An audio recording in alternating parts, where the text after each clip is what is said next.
filled with tragic beauty, the Beverly Hillbillies. A legendary sitcom depicting the clash of cultures for the impoverished achieved unprecedented popularity in the 1960s. Despite the passage of 52 years since its final episode aired, devoted fans continue to find solace in reruns, cherishing the memories it etched. However, remember their negative reaction when the Beverly Hillbillies announced it was ending. Oh my God, how cruel. A series of questions were raised for the production team, and it still hasn't stopped until now. Today, we will reveal the real reason why the Beverly Hillbillies went off the air. A crucial failure. The journey of the Beverly Hillbillies was not without its fair share of challenges, particularly in the realm of critical reception. The contrast between the critics' opinions and the overwhelming popularity of the show among regular viewers serves as a fascinating example of the divide that can exist between so-called professionals and the broader audience. When the show first graced television screens, critics were quick to unleash a barrage of unfavorable assessments. Their critiques ranged from labeling it as strained and unfunny to deeming it painful to sit through.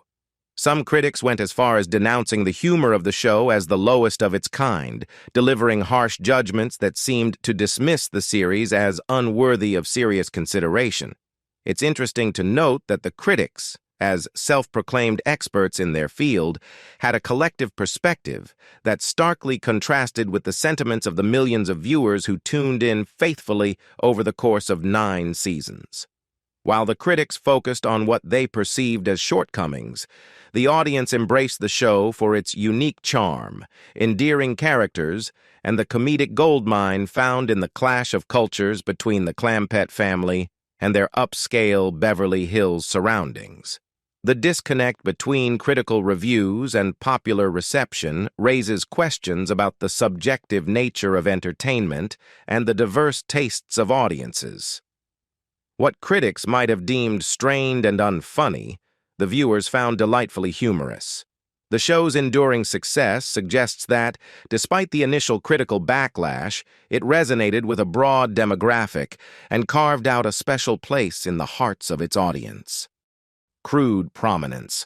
In the serendipitous genesis of the iconic television series The Beverly Hillbillies, show creator Paul Henning stumbled upon the concept during an unexpected visit to Civil War-era sites in the southern United States in 1959.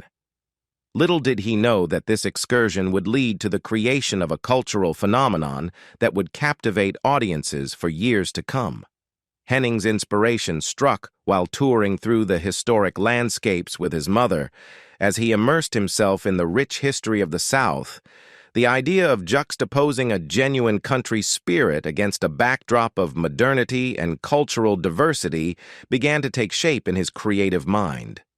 The concept was to bring a rural family, embodying the simplicity and charm of country life, into one of the most affluent and sophisticated areas in the nation. Originally, the Clampett family, led by the patriarch Jed Clampett, was intended to find themselves amidst the hustle and bustle of New York City. However, as fate would have it, logistical challenges emerged, prompting a change of plans. Instead, the Clampetts found their new home in the opulent neighborhood of Beverly Hills, a place synonymous with wealth, luxury, and the epitome of urban living. The decision to transplant the Clampetts to Beverly Hills was a stroke of genius, as it added an extra layer of humor and irony to the show. The stark contrast between the down-to-earth rural sensibilities of the Clampett family and the extravagant cosmopolitan setting of Beverly Hills became a central theme, providing ample material for comedic situations and cultural commentary. Unparalleled hit.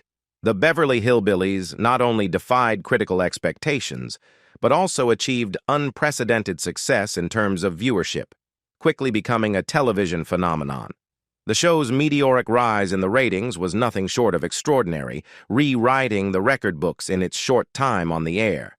Within a mere 6 weeks of its debut, the Beverly Hillbillies soared to the top, claiming the title of the most watched program on television. This rapid ascent was indicative of the show's immediate and profound impact on audiences, capturing the collective attention of viewers across the nation. The momentum didn't stop there. From 1962 to 1964, the show consistently boasted an average viewership of a staggering 57 million people. Such numbers were a testament to the show's broad appeal, transcending demographics and resonating with a vast and diverse audience. During this period, certain episodes of the series reached extraordinary heights, with some in 1964 achieving the status of the most watched of any series in the entire decade. One standout episode that etched its place in television history was titled The Giant Jackrabbit. This particular installment not only became one of the most watched half-hour episodes of any show, but also accomplished this feat while airing on the same day as President Lyndon B. Johnson's State of the Union address. The juxtaposition of entertainment and a significant political event made the achievement all the more remarkable, highlighting the show's ability to captivate viewers even in the face of tough competition. Not a girl associated with Barbie. The intersection of film, television, and toy production has historically been a symbiotic relationship, with popular characters often finding their way into the form of action figures and dolls. The Beverly Hillbillies, being a show of enduring popularity, naturally became part of this trend. However, the creation of a doll that bore a striking resemblance to Ellie Mae Clampett, portrayed by Donna Douglas, led to an unexpected legal battle and a significant development in the realm of intellectual property. As the popularity of the Beverly Hillbillies continued to shine, a Barbie doll was introduced, and its resemblance to Ellie Mae Clampett was hard to ignore. The doll sported bright gold pigtails and stylish jeans, mirroring the iconic look of Donna Douglas's character. However, the creation of this doll did not sit well with Donna Douglas when she discovered it. What should have been a moment of recognition for her character turned into a legal dispute over the use of her likeness. The primary source of Donna Douglas's discontent lay in the fact that she had not been consulted or compensated for the use of her image in the creation of the Ellie Mae-inspired doll. Feeling that her intellectual property rights had been violated, Douglas took legal action against the toy company responsible for the creation of the doll. The ensuing lawsuit aimed to address the lack of compensation and acknowledgement for the use of Donna Douglas's likeness in the production of the Ellie Mae doll. After legal proceedings, the case reached a settlement in 2011. Unfortunately, the details of the settlement, including the amount involved, remain undisclosed, but it marked a significant moment in the ongoing conversation about the rights of actors and celebrities regarding the commercial use of their images. Tragedy and triumph. Sharon Tate, Donna Douglas, and the legacy of the Beverly Hillbillies. Sharon Tate, an aspiring actress, made her mark on The Beverly Hillbillies with a notable role as the bank teller Janet Trago. She appeared in 15 episodes, showcasing her talent and paving the way for what promised to be a promising career. Tragically, Sharon Tate's life was cut short by one of the most infamous crimes in Hollywood history. She fell victim to the brutal murders committed by members of the Manson family. At the time of her death, Tate was married to director Roman Polanski and was 8 months pregnant with their child. Donna Douglas, on the other hand, portrayed the character of Ellie Mae Clampett, Jed Clampett's critter-loving daughter. Despite not fitting the traditional princess mold, Douglas's portrayal of Ellie Mae resonated with audiences, making her character immensely popular. The show's popularity extended beyond the small screen, leading to Mattel featuring Ellie Mae as a Barbie doll. The doll, a representation of the beloved character, even came equipped with a slingshot. However, the use of Donna Douglas's likeness in the creation of the Ellie Mae Barbie doll became a point of contention. Mattel did not secure Douglas's permission before manufacturing and selling the doll, prompting the actress to file a lawsuit against the toy company. The legal dispute lingered for years until it was finally settled out of court in 2011. The details of the settlement, including the amount, remained undisclosed. In January 2015, the passing of Donna Douglas marked a significant moment in the history of the Beverly Hillbillies. Max Baer Jr., who portrayed Jethro Bodine, became the last surviving actor from the original cast. Baer Jr. had always harbored dreams of creating a series of Beverly Hillbillies-themed establishments, including restaurants, hotels, and casinos in Nevada. However, despite his aspirations, these plans never came to fruition. The mansion. The mansion that served as the iconic Clampett residence in the Beverly Hillbillies not only provided the backdrop for the show's humor and fish-out-of-water premise, but also emerged as a character in its own right. The opulent mansion, a stark contrast to the Clampett's simple, rustic lifestyle, added a layer of visual comedy to the series. This mansion, known as the Kirkaby Mansion, located at 750 Bel Air Road, played a significant role in the show's narrative and has a fascinating history of its own. Constructed in the 1930s during the challenging times of the Great Depression, the Kirkaby Mansion was an architectural marvel with a price tag of $2 million. Spanning 21,000 square feet, the mansion featured luxurious amenities such as a waterfall, a landing pad, and an elevator, elements that contributed to its grandeur and made it the perfect choice for representing the ostentatious lifestyle of the Clampett family. Arnold Kirkaby became the new owner of the mansion and, recognizing its potential, decided to rent it out to the Beverly Hillbillies production team. The arrangement allowed the show to utilize the mansion as the fictional home of Jed, Granny, Ellie Mae, and Jethro. The cost of renting this extravagant property for filming was $500 per day, a sum that might have been considered pocket change for the fictional millionaire Jed Clampett, but certainly reflected the extravagance of the mansion. Over the years, the Kirkaby Mansion became an integral part of television history as the iconic Clampett residence. However, its journey did not end there. In 2007, the mansion changed hands once again, fetching a staggering $30 million in a sale. This significant sale price highlighted not only the historical value of the property, but also its enduring allure in the real estate market. For fans of the Beverly Hillbillies eager to catch a glimpse of the mansion, it made a cameo appearance in the Sylvester Stallone film Over the Top. This added another layer to the mansion's cinematic legacy, as it continued to make appearances on the silver screen long after the Clampett family bid farewell to television audiences. Raise a glass in honor of the Duke.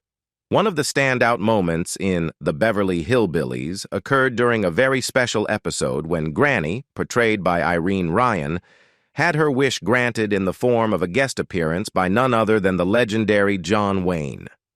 Granny, the cantankerous matriarch of the Clampett family, had expressed her hope for a visit from the Duke, and her wish became a reality in a memorable television event.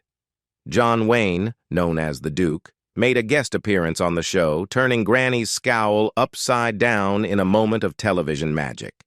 The episode marked a unique crossover between Hollywood legends with the iconic film star stepping into the world of the Clampetts. Despite the legendary status of John Wayne, his role in the episode was not particularly extensive. However, the significance of his appearance transcended the screen, creating a memorable and cherished moment for fans of both the Beverly Hillbillies and the Duke's cinematic legacy. What makes John Wayne's guest appearance even more intriguing is the simplicity of his request for compensation. Unlike many Hollywood stars, Wayne didn't ask for a substantial fee for his appearance on the show. Instead, he requested a payment that reflected his personal taste: bourbon. It's a testament to the Duke's down-to-earth personality and his genuine interest in making the appearance without a focus on financial gain. This unique payment arrangement adds a touch of authenticity to the story, showcasing John Wayne's passion for his craft and his willingness to participate in projects for the sheer joy of it. The fact that he chose bourbon as his preferred form of compensation adds a humorous and relatable element to the tale. Nancy Kulp's political odyssey and the turbulent dynamics off-screen. Nancy Kulp, best known for her role as Jane Hathaway, the efficient and somewhat scheming secretary to Mr. Drysdale on the Beverly Hillbillies, took a significant and unexpected turn in her career after the show concluded. When the curtains fell on her acting career, Kulp decided to venture into the realm of politics, demonstrating a bold and ambitious transition. Her foray into politics led her to run for the United States House of Representatives from Pennsylvania. Despite the courage it took to step into the political arena, Kulp faced a challenging campaign and ultimately did not emerge victorious in the election. However, what made her political journey more noteworthy and somewhat controversial was the strained relationship between Nancy Kulp and Buddy Ebsen, who played Jed Clampett. Ebsen, it seems, harbored strong negative feelings towards Kulp, and this animosity came to the forefront during her political campaign. Ebsen, known for his outspoken nature, publicly expressed his disapproval of Kulp's political aspirations and was particularly vocal about their rocky relationship. In a surprising and contentious move, Buddy Ebsen took his displeasure to the airwaves by airing a damaging radio advertisement against Nancy Kulp. This aggressive tactic, designed to undermine Kulp's political image, became a point of contention during the campaign and is often cited as a factor that contributed to her electoral loss. The fallout from this political episode had a lasting impact on the relationship between Nancy Kulp and Buddy Ebsen. The betrayal Kulp felt from Ebsen's actions ran deep, and she never forgave him for his role in her electoral defeat. The incident added a layer of complexity to the off-screen dynamics of the Beverly Hillbillies cast, demonstrating that the world behind the scenes could be as dramatic and tumultuous as the storylines played out on television. The clearing of rural programs, the end of the Beverly Hillbillies, marked a significant turning point in television history, coinciding with what is now referred to as the rural purge during the early 1970s. Unlike many other shows that faced decline due to dwindling ratings or creative fatigue, the Beverly Hillbillies was still enjoying solid viewership near its end. The rural purge, as it is now known, was a transformative era in television that saw networks, particularly CBS, shifting their programming to appeal to a younger demographic. The industry's focus turned from rustic, quaint shows like the Beverly Hillbillies and Lassie to more urban, populated settings and genres, exemplified by the likes of Mass H.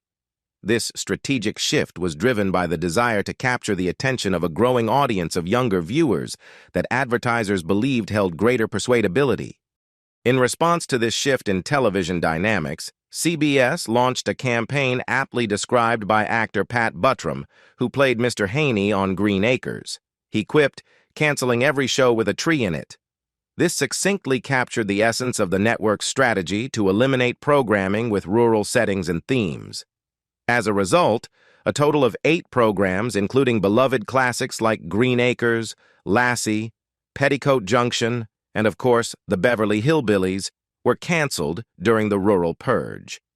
The decision to cancel the Beverly Hillbillies was not a reflection of declining quality or viewer interest, but rather a strategic move by CBS to align with the changing preferences of the television audience. The show, which had defied expectations and become an unexpected titan of television, found itself swept up in a larger industry-wide transformation.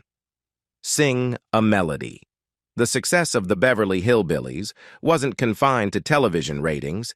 It extended to the realm of music, solidifying the show's cultural impact and leaving an indelible mark on the entertainment landscape.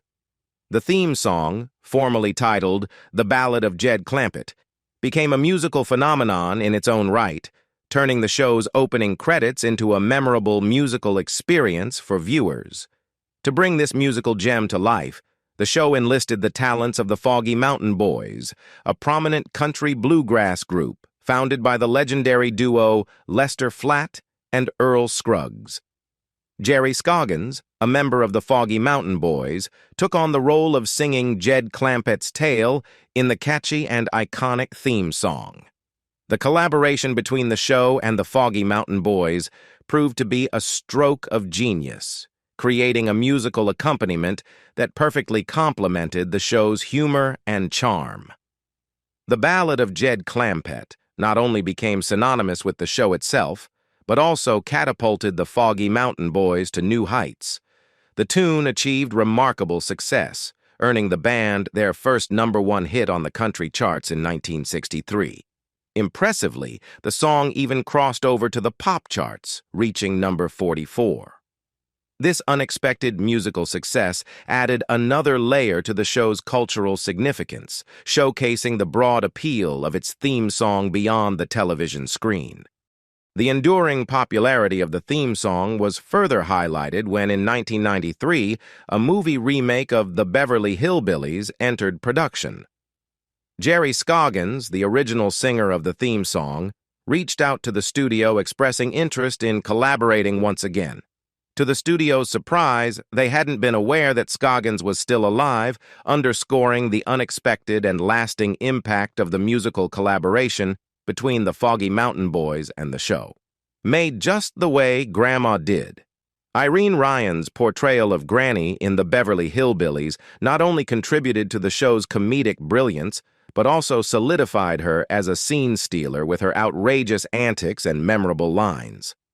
Granny's character was a delightful blend of eccentricity and charm, making her a fan favorite and a crucial element of the show's success. Granny's penchant for stealing scenes was not just a result of her over-the-top personality, but also owed much to Irene Ryan's exceptional comedic timing and delivery. Every word that Granny uttered and every action she took exuded a unique brand of humor that became synonymous with the character. Her ability to command attention and generate laughter made Granny an indispensable part of the show's comedic ensemble. One notable aspect of Granny's character was her affinity for white lightning, a term often used to refer to homemade moonshine. This became a running gag on the show, adding another layer of humor to Granny's already eccentric persona. The juxtaposition of Granny's love for moonshine with her often misguided attempts at medicinal practices added a quirky dimension to her character, creating moments of hilarity for viewers. Granny's resourcefulness and unique approach to life extended to her culinary endeavors. One of her peculiar quirks was her willingness to find use in everything, even roadkill, which she charmingly referred to as victuals. This culinary eccentricity became a recurring theme, showcasing Granny's rustic charm and unapologetic attitude toward making the most out of any situation. Remarkably, Irene Ryan's portrayal of Granny transcended the television screen and found its way into a cookbook inspired by the show. Granny's Beverly Hillbillies cookbook not only pays homage to the character, but also serves as a culinary journey through the zany world of the Clampett family. The cookbook features recipes inspired by the show, allowing fans to recreate some of Granny's inventive and down-home dishes in their own kitchens. Adding a touch of authenticity to the cookbook, Max Baer, who played Jethro Bodine on the show, contributed a foreword. This informal seal of approval from one of the show's main characters adds a charming connection between the on-screen world of the Clampetts and the real-world kitchens of fans. The Jalopy Legacy and Buddy Ebsen's literary journey beyond Beverly Hills. The jalopy in the Beverly Hillbillies wasn't just a mode of transportation for the Clampett family. It was a beloved symbol of their down-to-earth rural roots in the midst of Beverly Hills extravagance.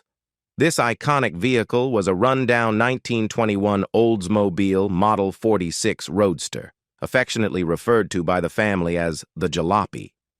Although not officially recognized as a cast member, the Jalopy played a crucial role in the series, becoming an enduring symbol of the Clampetts' simple and rustic lifestyle.